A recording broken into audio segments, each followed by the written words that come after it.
Sam Clay from TFMX.UK, here with Raj Joshi, who some people might recognise from Battlecast Primetime. That's the one. This is getting a big show, that thing, isn't it? It's doing pretty good. We get about 100,000 people watching us, and we could use more. It's good stuff. It's just amazing. How long have you been with CNC then? CNC, really I even consider it back in Battle for Middle-earth times. It's been about 4 years. 4 years, and that's since the main shift over to the EA, no Westwood Studios? Or... they shifted about 6 or 7 years ago. Yeah. Okay. Yeah, but no, it's been great. Started with Medal of Honor and then shifted over to the RTS group. Oh, nicely done. And best change you've ever made? Absolutely. Obviously. Right, so here today, you're showing off Command & Conquer 4. What are you showing off of Command & Conquer 4? Well, it's the first time we're letting people get their hands on the multiplayer. So 5 versus 5, cooperative, 5 on GDI side, 5 against Nod. Going in domination mode, try and capture different points on the map and work together with the 3 different classes. Right, so what is this domination mode for people who don't know what it is? So anybody who's familiar with first-person shooter multiplayer modes, it's basically capture 5 points and hold those points as long as you can on the map. First one to 2,500 overall points score-wise wins the match. Nice work. Now, one thing I noticed while playing it is straight off from the off, I was like, oh, so how much money have I got? Oh, no, what? No, it's not there. No. Oh, I can build as much as. Oh no, I've got command points. What decision was that? Just everyone can just get in there. Well, we wanted to kind of help people get into things a lot more quickly. Plus, we made a mobile base, so we have the crawler now, and it made less sense to have a harvester hanging out in the middle of nowhere harvesting Tiberium. We felt that if we reduced, got rid of the idea of the economy and just made it focus on your units and getting into some action, that we would have a little bit more fun. And we've been testing it out for a long time amongst ourselves, and we love it.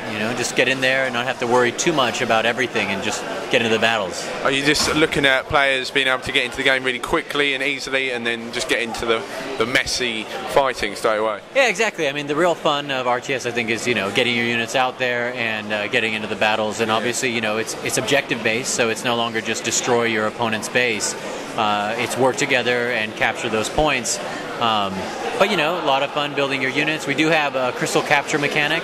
Yeah, so, which is more like the economy now, really, because then you can upgrade stuff.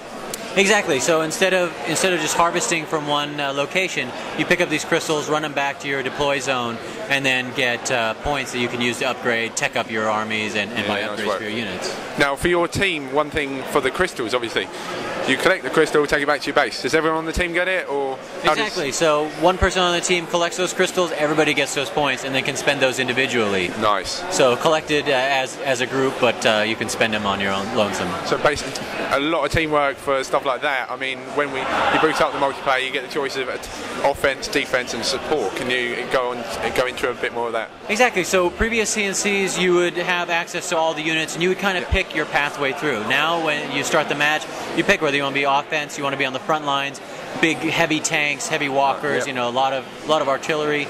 If you want to be defensive, a lot of support from infantry, and then you also get to, like, for the people who like base building, even though we have a mobile crawler, we do have those defensive structures that you can build. A lot of cool units, a great way to support your teammates. And then the support class, which is heavily aircraft, buffs and debuffs on the field, some really cool units and abilities for each of the classes. It's a really nice addition, I found. Like, it definitely adds, so everyone doesn't have the same thing. You might have to be like, Dave, go, are you support class? Yeah, can I have this over here? And then you've got a more of a set thing to do. I mean, the crystal thing, for me, I found it really intuitive and definitely a better way to do upgrades. And the one thing I have with RTS, I used to be good at them, and now everything gets a bit complicated, and you've got to be building this, you've got to be upgrading this, a lot of stuff. So how have you gone about streamlining it so players who don't play RTSs that much can come in and really play the game as it's supposed to be played? So obviously there's less micromanagement with the economy. You have a mobile base, so you don't have to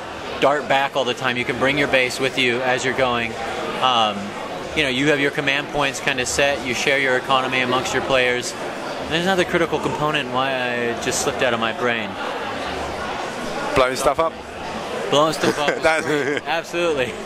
There's a piece of micromanagement that we pulled out. I mean, obviously you don't have to worry about your harvester. You don't have to take care of certain things, but there's definitely a critical thing that You did this to me. Did I? What have I done? You spoke so well of the game, you distracted me. Thank you. I do try, you know. Big fan of this, apparently. The other thing was... now you've lost what I was going to say. This is not good. Oh, no, damn. Okay. This is where you do the cut. Yeah, this is where we cut it. No. Okay, moving on to... I felt really emotional when I got the press release and he said this is the final part of the Tiberium universe. I was like, no, this can't happen. Well, no, I mean, it is the last installment of the Tiberian saga. We really wanted to take the story we've been developing for 15 years, you know, GDI versus Nod, yes. What is Kane doing, Tiberium's taking a stranglehold on the Earth. Wanted to tie up the loose ends. You know, every great story should definitely have a solid end. And so what we did is took a lot of the fan-based lore that they've created over the past 15 years, everything that we've done on the CNC side of things, wrapped it all together to really tie up all, like, you know, there's a lot of questions. What's going on with Nod? What's going on with GDI? Is the Earth actually going to be taken over by Tiberium and completely destroyed? And now we have Kane coming to GDI saying, let's work together. You're trying to kind of wrap everything up. I mean, as you see over time, like some of the greatest fictional stories do have a tangible end. Now, is that the end of Command and Conquer? No, not by a long shot. No way. But wanted to wrap up the story, give the fans something they've been looking for a long time. Now, one thing that I always found